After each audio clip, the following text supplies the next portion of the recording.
የትዕግስት ፍሬ። ህይወት ልክ እንደ ሰፊ የእርሻ መሬት ናት። የዘራነውን ሁሉ ወዲያውኑ ማጨድ አንችልም። በሐሳብ በምኞት የጀመርነውን ጉዞ ከዳር ለማድረስ ረጅም ሌሊቶች፣ ውጣ ውረዶችና ተስፋ አስቆራጭ ሁኔታዎችን ማለፍ ግድ ይለናል። በዚህ ጉዞ ላይ ግንባር ቀደም መሳሪያ የሚሆነው አንድ ታላቅ እሴት ነው፣ ትዕግስት። በትዕግስት የሚጠባበቅ ፍሬው ጣፋጭ ነው የሚለው አባባል ዝም ብሎ የሚባል ሳይሆን በጊዜ ፈተና ውስጥ አልፈው የስኬት ማማ በረገጡ ጥንካሬዎች የተመሰረተ እውነታ ነው። አንድ ገበሬ ምርጥ ዘር በእጁ ይዞ ወደ ማሳ ይወጣል። መሬቱን ይቆፍራል፣ ዘሩን ይዘራል፣ በአፈር ይሸፍነዋል። ከዛ በኋላ ግን ወዲያውኑ ሰብሉን አይሰበስብም። ዘሩ መሬት ውስጥ ተቀብሮ በእርጥበትና በሙቀት እየተፈተነ ቀስ በቀስ በቅሎ ያድጋል። የሰዎች የህይወት እንዲህ ነው። አዲስ የንግድ ስራ ስንጀምር፣ አዲስ የፈጠራ ሐሳብ ስናፈልቅ፣ ወይም ደግሞ ትልቅ የማህበረሰብ ለውጥ ለማምጣት ስንነሳ መጀመሪያ የምንጋፈጠው ጨለማንና የሰዎችን ጥርጣሬ ነው። የመጀመሪያ ፈተና ውጤቱ ወዲያው አለመታየቱ። የሁለተኛው ፈተና በዙሪያ ያሉ ሰዎች አይሆኑም፣ አትልፋ፣ አትችልም የሚሉ ተስፋ አስቆራጭ ቃላት።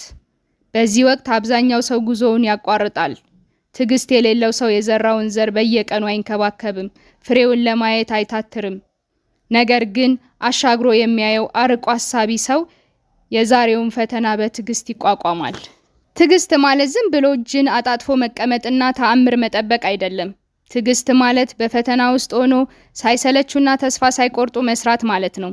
ታሪካችን በደማቅ ቀለም የጻፈ ታላቅ መሪ፣ የጥበብ ሰዎችና ስኬታማ የንግድ ባለቤቶች ሁሉ በአንድ ጀንበር ስኬት አልተጎናጸፉም። በየቀኑ ከሚገጥማቸው ፈተና ትምህርት ይወስዳሉ።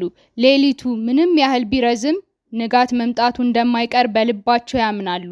ውሃ ድንጋይን የሚበሳው በኃይል ሳይሆን ባለማቋረጥ በሚንጠባጠብ ትዕግስትና ጽናት ነው።